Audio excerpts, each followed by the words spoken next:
The real secret of power is consciousness of power. The universal mind is unconditional. Therefore, the more conscious we become of our unity with this mind, the less conscious we shall become of conditions and limitations. And as we become emancipated or freed from conditions, we come into a realization of the unconditional, that we have become free. As soon as we become conscious of the inexhaustible power in the world within, we begin to draw on this power and apply and develop the greater possibilities which this discernment has realized. Because whatever we become conscious of is invariably manifested in the objective world, is brought forth into tangible expression. This is because the infinite mind, which is the source from which all things proceed, is one and indivisible, and each individual is a channel whereby this energy that is eternal is being manifested. Our ability to think is our ability to act upon this universal substance, and what we think is what is created or produced in the objective world. The result of this discovery is nothing less than marvelous, and it means that mind is extraordinary in quality, limitless in quantity, and it contains possibilities without number. To become conscious of this power is to become a live wire. It has the same effect as placing an ordinary wire in contact with the wire that is charged. The universal is the live wire. It carries power sufficient to meet every situation which might arise in the life of every individual. When the individual mind touches the universal mind, it receives all of the power that it requires. This is the world within. All science recognizes the reality of this world, and all power is contingent upon our recognition of this world. The ability to eliminate imperfect conditions depends upon mental action, and mental action depends upon consciousness of power. Therefore, the more conscious we become of our unity with the source of all power, the greater will be our power to control and master every condition. Large ideas have a tendency to eliminate all smaller ideas, so that it is well to hold ideas large enough to counteract and destroy all small or undesirable tendencies. This will remove innumerable petty and annoying obstacles from your path. You also become conscious of a larger world of thought, thereby increasing your mental capacity as well as placing yourself in position to accomplish something of value. This is one of the secrets of success, one of the methods of organizing victory, one of the accomplishments of the master mind. He thinks big thoughts. The creative energies of mind find no more difficulty in handling large situations than in handling small ones. Mind is just as much present in the infinitely large as in the infinitely small. When we realize these facts concerning mind, we understand how we may bring ourselves any condition by creating the corresponding conditions in our consciousness, because everything which is held for any length of time in the consciousness eventually becomes impressed upon the subconscious, and thus becomes a pattern which the creative energy will wave into the life and environment of the individual. In this way, conditions are produced, and we find that our lives are simply the reflection of our own predominant thoughts, our mental attitude. We see then that the science of correct thinking is the one science, that it includes all other sciences. From this science we learn that every thought creates an impression on the brain, that these impressions create mental tendencies, and these tendencies create character, ability, and purpose, and that the combined action of character, ability, and purpose determines the experiences with which we shall meet in life. These experiences come to us through the law of attraction. Through the action of this law, we meet in the world without the experiences which corresponds to our world within.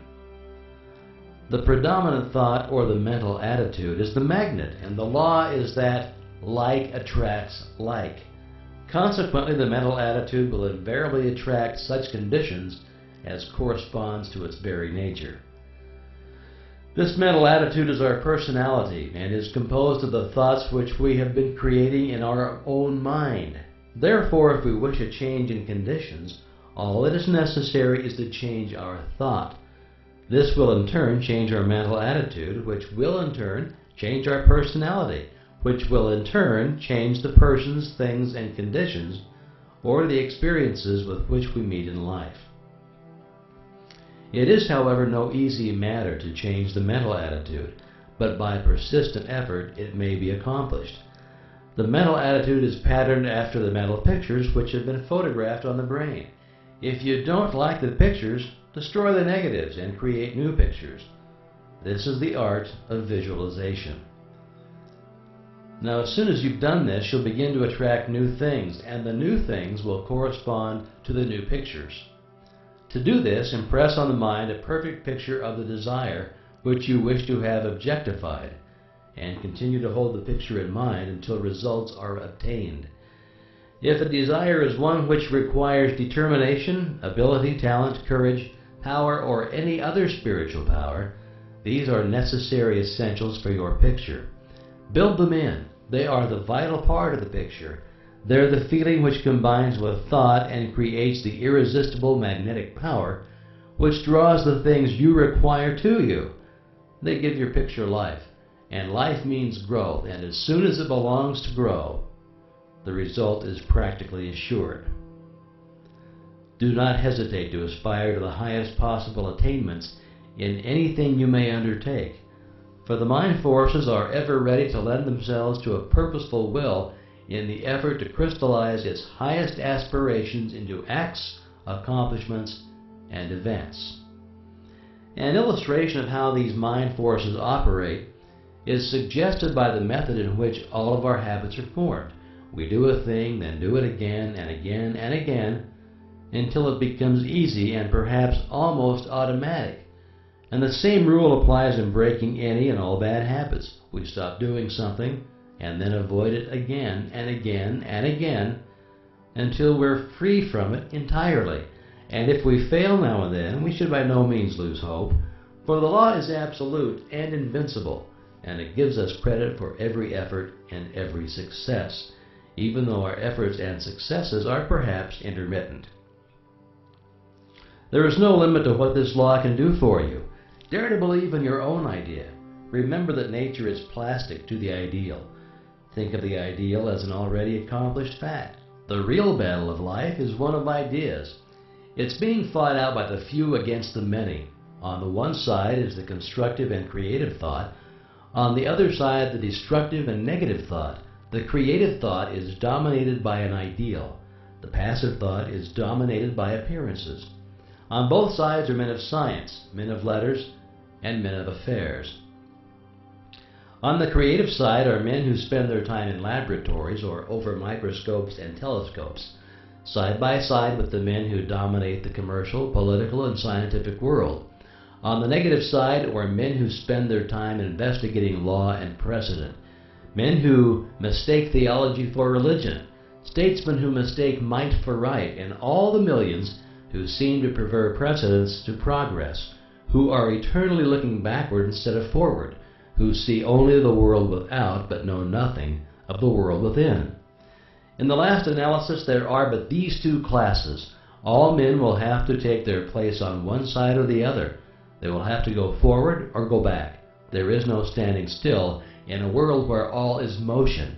It is this attempt to stand still that gives sanction and force to arbitrary and unequal codes of law. That we are in a period of transition is evidenced by the unrest which is everywhere apparent. The complaint of humanity is as a roll of heaven's artillery, commencing with low and threatening notes and increasing until the sound is sent from cloud to cloud and the lightning splits the air and the earth. The sentries who patrol the most advanced outpost of the industrial, political, and religious world are calling anxiously to each other. What of the night? The danger and insecurity of the position they occupy and attempt to hold is becoming more apparent every single hour. The dawn of a new era necessarily declares that the existing order of things cannot much longer be. Now, the issue between the old regime and the new, the crux of the social problem, is entirely a question of conviction in the minds of the people as to the nature of the universe.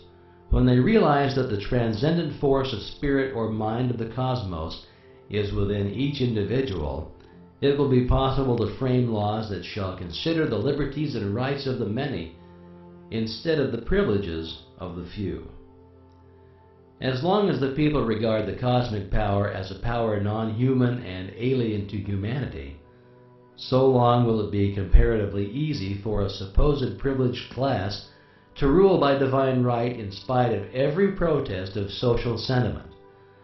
The real interest of democracy is therefore to exalt, emancipate, and recognize the divinity of the human spirit, to recognize that all power is from within, that no human being has any more power than any other human being, except such as may willingly be delegated to him.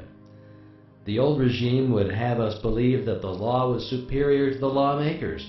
Herein is the gist of the social crime of every form of privilege and personal inequality, the institutionalizing of the fatalistic doctrine of divine election. The divine mind is the universal mind. It makes no exceptions. It plays no favorites. It does not act through sheer caprice or from anger, jealousy, or wrath. Neither can it be flattered, cajoled, or moved by sympathy or petition to supply man with some need which he thinks necessary for his happiness or even his existence. The divine mind makes no exceptions in favor of any individual, but when the individual understands and realizes his unity with the universal principle, he will appear to be favored because he will have found the source of all health, all wealth, and all power. Try to realize that the truth shall make you free. That is, nothing can permanently stand in the way of your perfect success when you learn to apply the scientifically correct thought methods and principles. Realize that you are externalizing in your environment your inherent soul potencies. Realize that the silence offers an ever available and almost unlimited opportunity for awakening the highest conception of truth. Try to comprehend that omnipotence itself is absolute silence. All else is change, activity, and limitation. Silent thought concentration is therefore the true method of reaching, awakening, and then expressing the wonderful potential power of the world within.